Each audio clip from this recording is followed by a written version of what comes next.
The evening began with a feeling Armand could not explain, like a quiet warning sitting at the back of his mind.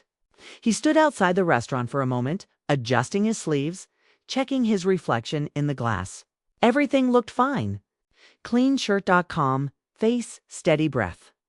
Still, something felt wrong. Maybe it was the way Layla had sounded on the phone, distant, distracted. Or maybe it was the fact that tonight he wasn't meeting just her.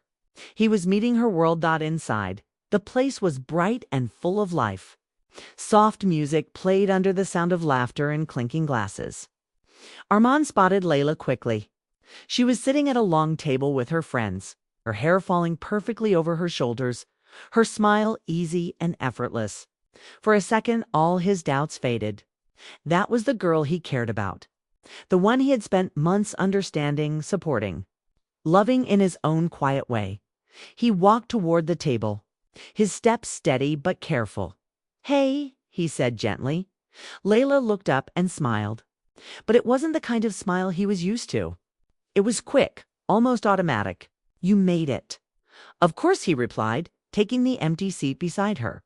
Her friends looked at him with curiosity. Some with interest, others with something else, something sharper. Armand greeted them politely. A few nodded.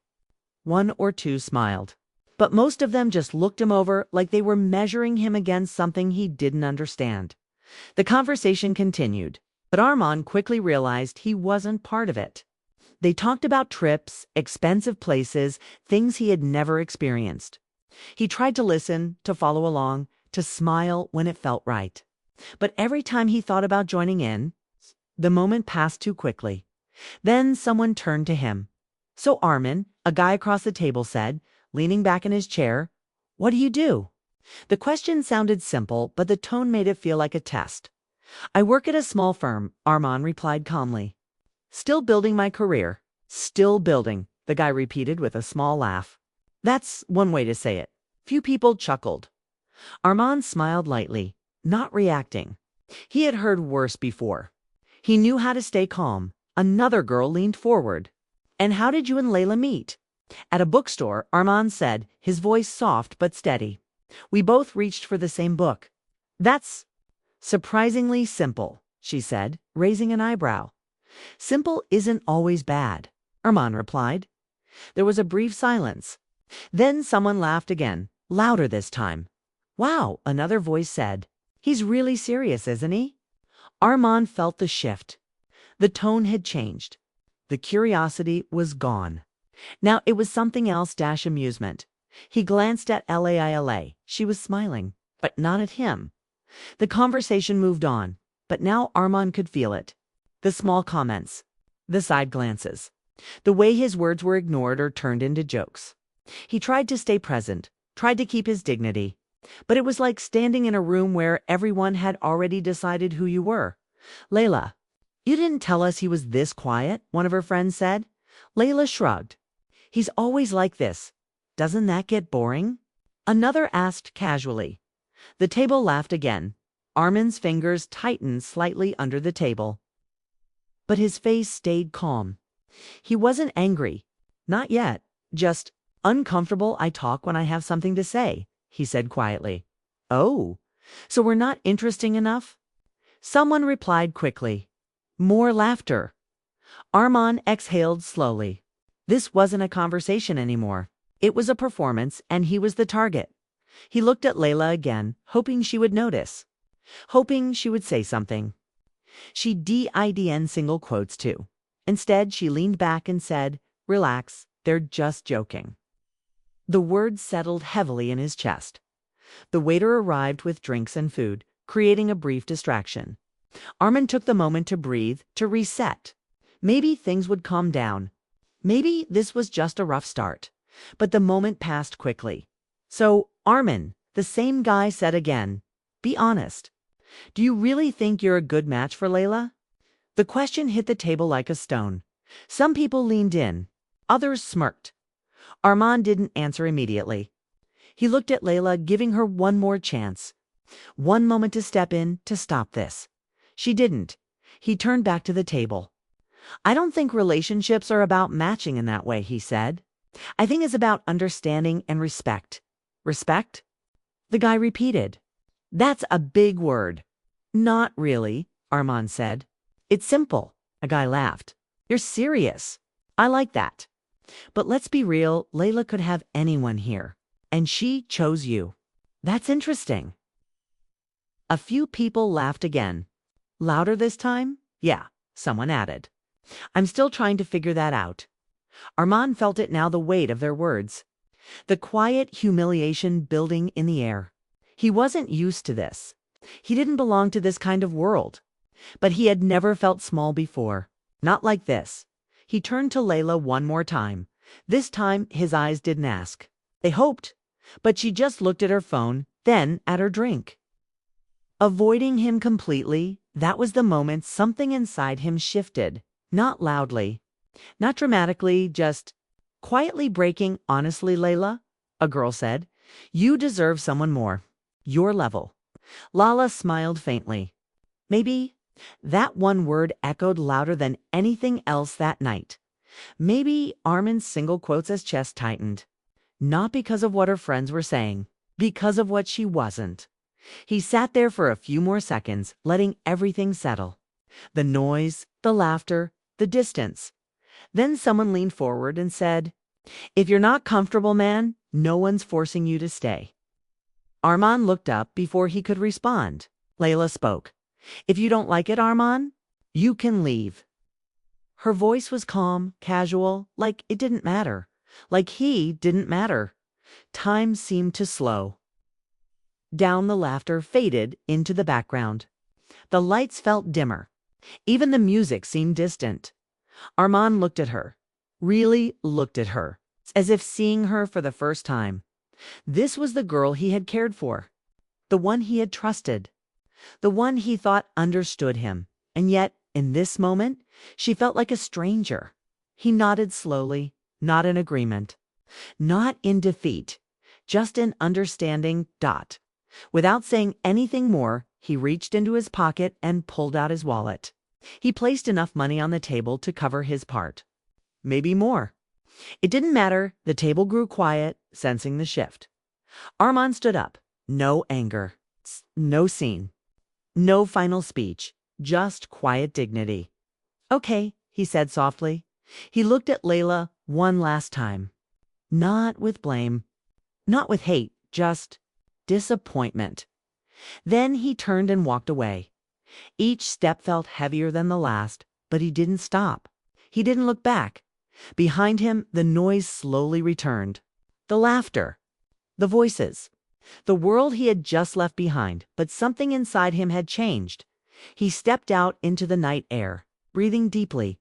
The city lights blurred for a moment as he tried to steady himself. It hurt more than he expected. Not because they laughed at him, but because she let them. Armin stood there for a few seconds, letting the feeling pass through him. Then he straightened his shoulders, took a slow breath, and started walking. Not knowing where he was going, but knowing one thing for sure. He would never sit at a table like that again. The silence did not arrive all at once. It grew slowly, like a shadow stretching across a room at sunset. Unnoticed until it covered everything. The morning after the dinner, Layla woke up later than usual. Her phone was on the side table, screen dark, untouched. Normally, there would be a message from Armin waiting for her, something simple, something kind. A good morning or a short line asking if she slept well. He never missed a day. But today, there was nothing. She frowned slightly, still half asleep, and unlocked her phone. No new messages. No missed calls. Just the same quiet screen staring back at her. For a moment, she didn't think much of it. Maybe he was busy. Maybe he was upset about last night. That would pass, she told herself. It always did. She got up, got ready, and moved through her day like she always did. Work, conversations, small laughs with colleagues. Everything felt normal on the surface. But something kept pulling her attention back at lunch. She checked her phone again. Still nothing by evening. She opened their chat. The last message was from her, something casual, something unimportant. There was no reply from him after that. She stared at the screen for a few seconds. then locked it again. He's just being dramatic, she muttered to herself. But deep down, something felt different this time. Armin, on the other hand, was not thinking about messages that morning. He woke up early, earlier than usual. The memory of the night before was still fresh, but it didn't burn the way it had when he first stepped out of the restaurant.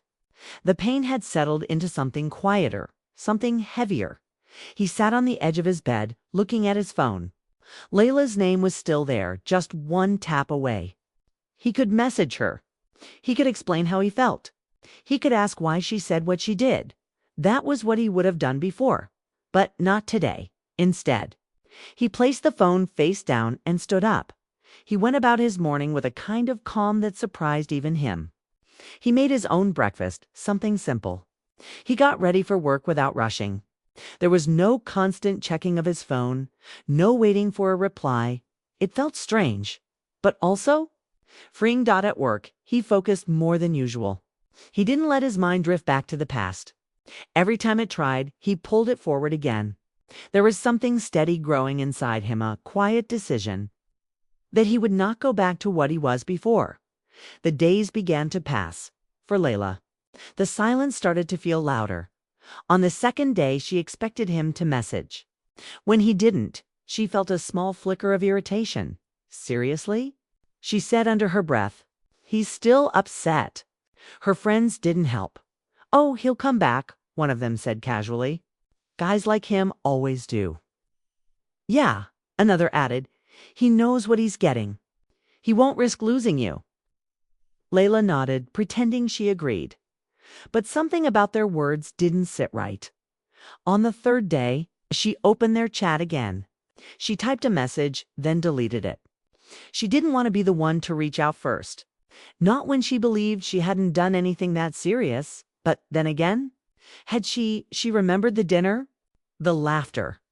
The way Armand had looked at her, that look stayed in her mind longer than she expected. Meanwhile, Armand was slowly building a new routine.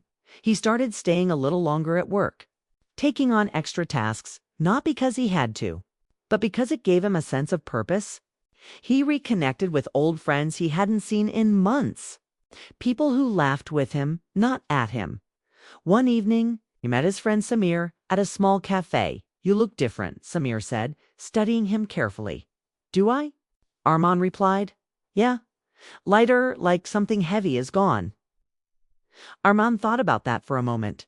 Maybe it is, he said quietly. They talked for hours. About life, about goals, about things that actually mattered. There was no tension, no need to prove anything. Just simple, honest conversation. When Armand walked home that night, he realized something. It's important. He didn't miss the discomfort. He didn't miss feeling small. And for the first time in a long time, he didn't feel the need to chase someone who didn't choose him. Back in her apartment, Layla sat on her couch, scrolling through her phone without really seeing anything. It had been a week. Full week without a single word from Armin. Now it was no longer irritation. It was something else, confusion.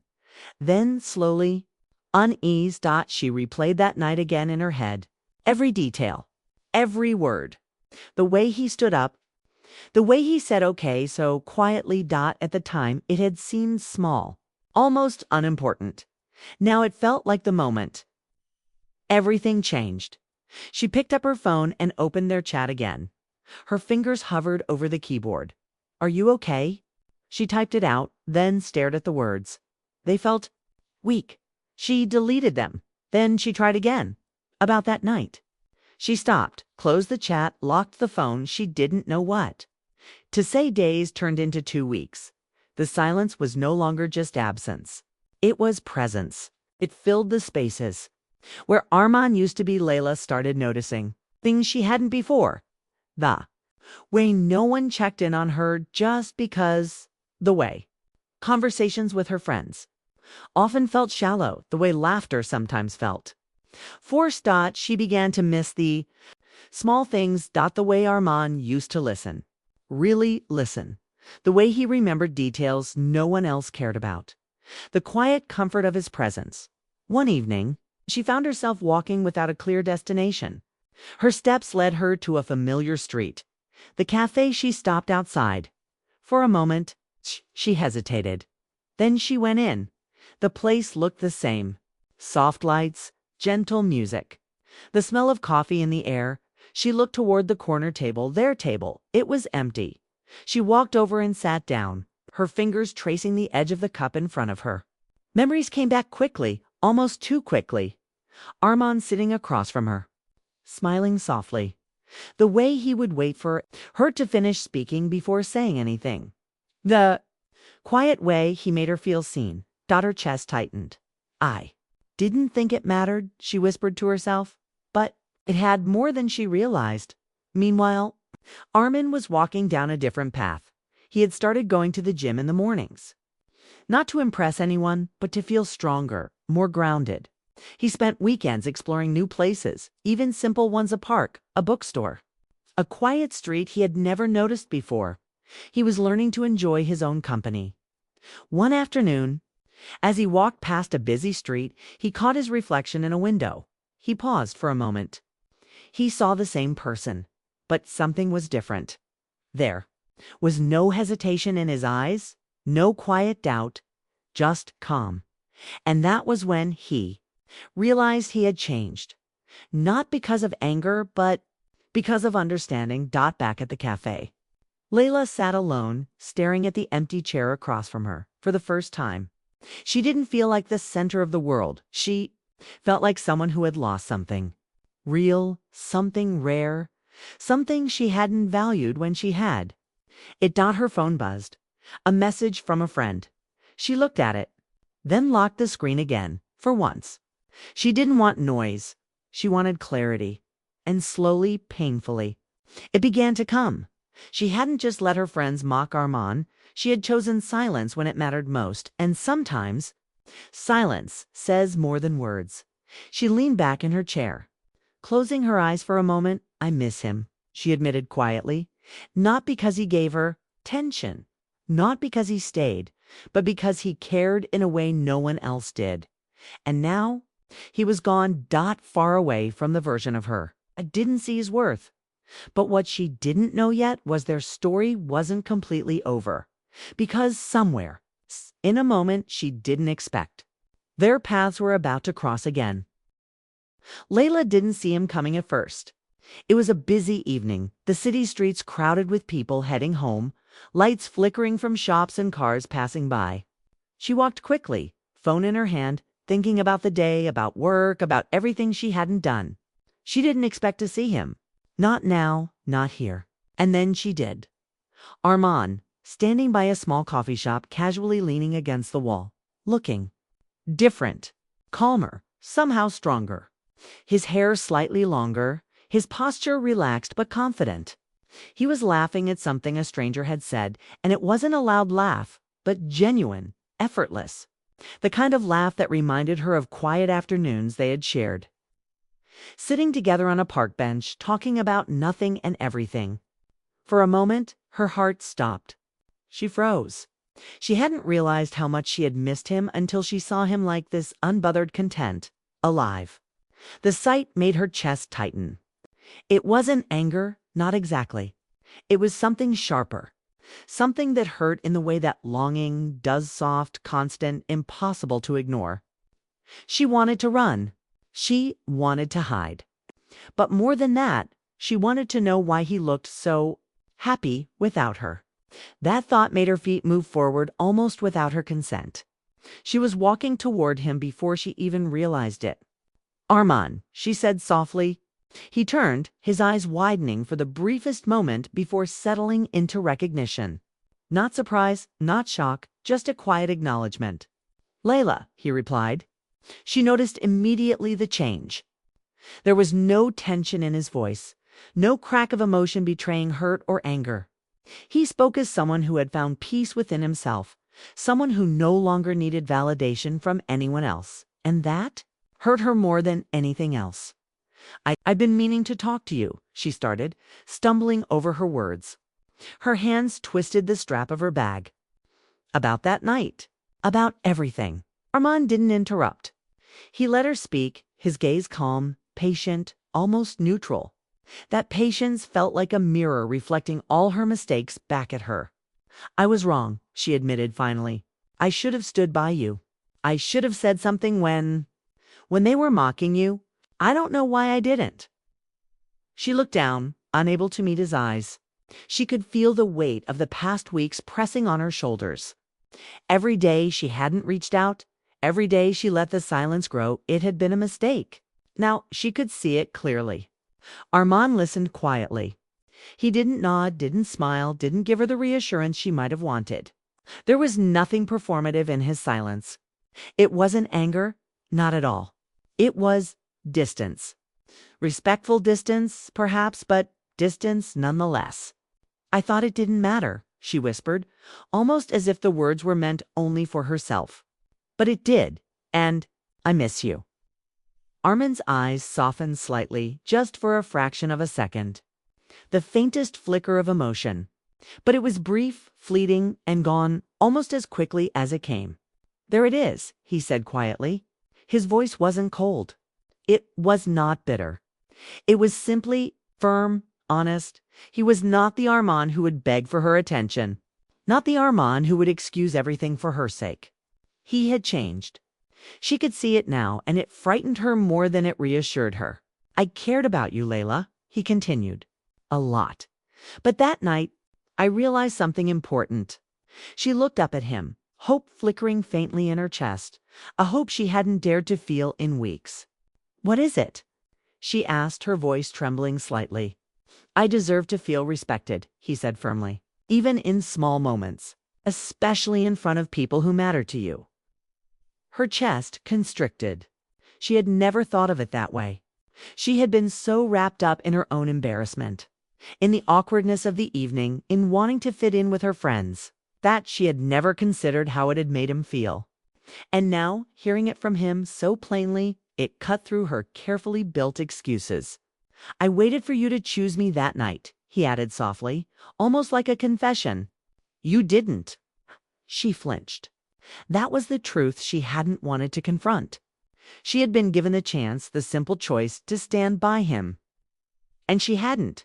She hadn't even realized she had been choosing not to. "I choose you now," she whispered, her voice almost breaking. Armand's expression didn't change, but there was a shadow of sadness in his eyes. "Maybe," he said gently, "but I had to choose myself first." The words were simple, but they carried the weight of months.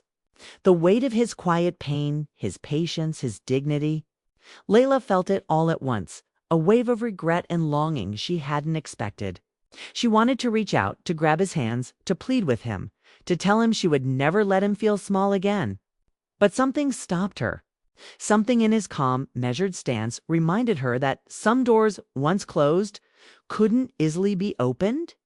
He stepped back, not angrily, not bitterly, but definitively.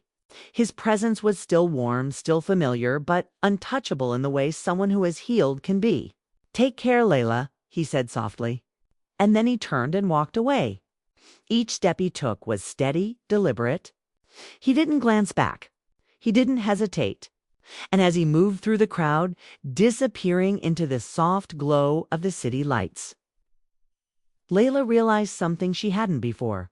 This wasn't just about that night. This wasn't just about humiliation or silence or pride. This was about love, about respect, about the understanding that being with someone meant choosing them every day, not just when it was convenient. And she had failed. For the first time, she understood clearly what it meant to lose someone who truly cared. Not because he stopped loving her, not because he didn't feel for her, because he had finally chosen himself. Layla sank down onto the curb, resting her elbows on her knees, her hands covering her face. She could feel the sting of tears she refused to shed. The emptiness around her felt bigger than the city itself. She had thought she could always call him back, always make him forgive her, always reclaim the connection they had. But now she realized love could not be forced. Love had its rules, subtle but unyielding, and tonight she had learned them the hard way. Meanwhile, Armand continued walking, but his steps were lighter than they had been in weeks. He wasn't running away. He wasn't closing a door angrily. He was moving forward, carrying the quiet strength he had found within himself. He thought of Layla, of course. He remembered the way she smiled, the way her voice had felt like home. But he also remembered the night of humiliation, the words she didn't say, the defense she didn't offer. And he knew he would not return to that version of himself. He thought about the future, the small, ordinary moments he could now embrace. A quiet morning with coffee, the laughter of friends who valued him, books he could read without interruption, walks without expectations. It was a simple life, but one he could claim as his own. Layla remained on the curb for a long time, watching the place where he had disappeared. She thought of all the times he had stayed when she was careless, of all the small gestures she had ignored, of all the patience he had shown. And now he was gone, not with anger, but with the quiet dignity that had always defined him. She realized that love was not about possession. It wasn't about who could fight louder or who could prove more. Love was about recognition, about respect, about understanding the weight of each moment together. And she had failed to recognize it when it mattered most. Hours passed. The city moved on. Lights flickered, people came and went. But Layla stayed in the same spot, feeling the ache of absence. She thought of him everywhere, in the empty coffee shop, in the quiet streets, in the soft music that played somewhere far away.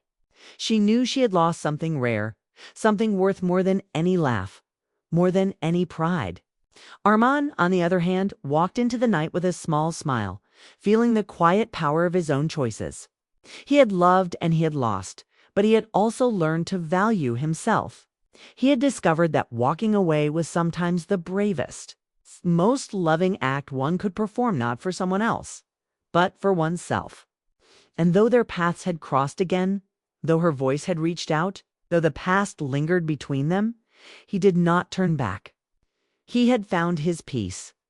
He had found himself, and in that separation, Layla understood the truth she had been avoiding.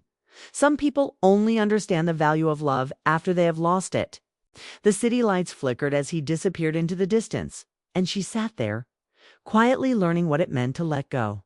She had tried to reach him, tried to claim him again, but some things were no longer hers to hold. Armin had moved forward, carrying his dignity, his self-respect, and the quiet knowledge that some love is not about possession, it's about understanding, even when it means leaving behind the person you cherish most. And that night, under the glow of the city, both of them learned what love really required: courage, honesty, and sometimes the willingness to walk away.